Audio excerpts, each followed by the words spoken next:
Hindi masamang maging mapanuri at tatak yan ng UP.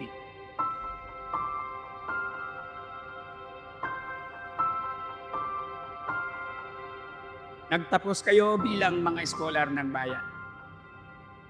Ang bawat scholar ng bayan ay may utang na loob sa sambayanan.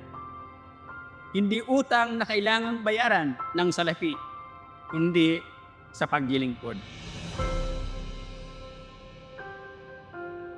Sang karangalan ang nakatayo sa inyong harapan. Ako ay narito bilang isang mangingisda, isang batang isinilang sa taging dagat ng Katpalogan, Samar. Ang dating malinaw na tubig ay naging marumi. Ang dating masaganang huli ay naging kakaunti. Ang dating malawak na karagatan ay unti-unting lumiit.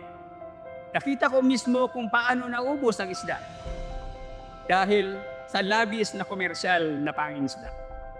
Iligal na pamamaraan, polusyon, reklamasyon at walang habas na pagtrato sa ating likas na yaman.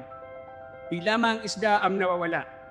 Kasabay nitong nawawala ang kabuhayan, dignidad at pag-asa ng mga pamilyang umaasa sa dagat. Noong una, sa lamang akong ordinaryong mangingisda.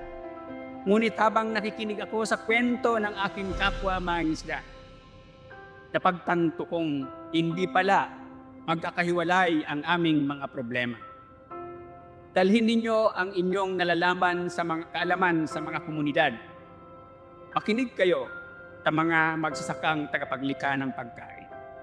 Makinig kayo sa mga mangingisdang katuwang ng magsasakang tagapaglikha ng pagkain. Makinig kayo sa manggagawang tagapaglikha ng yaman ng ating bayan.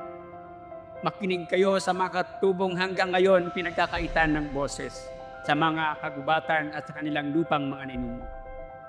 Makinig kayo sa mga kabataan at kababaihang walang boses. Sapagkat may panganib kapag ang edukado ay hindi na nakikinig sa ordinaryong mamamayan.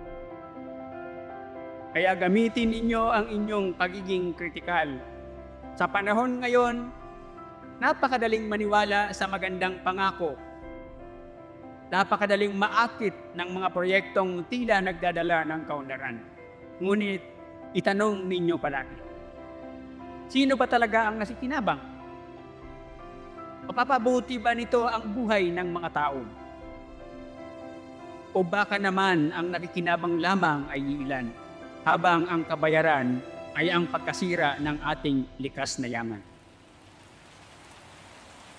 Kung papahintulutan ninyo ako, nais kong mag-iwan ng ilang salita sa aking anak na si Rosa. Rosa, ang pinakamalaking pangarap ko ay hindi lamang ang makita kang makapagtapos.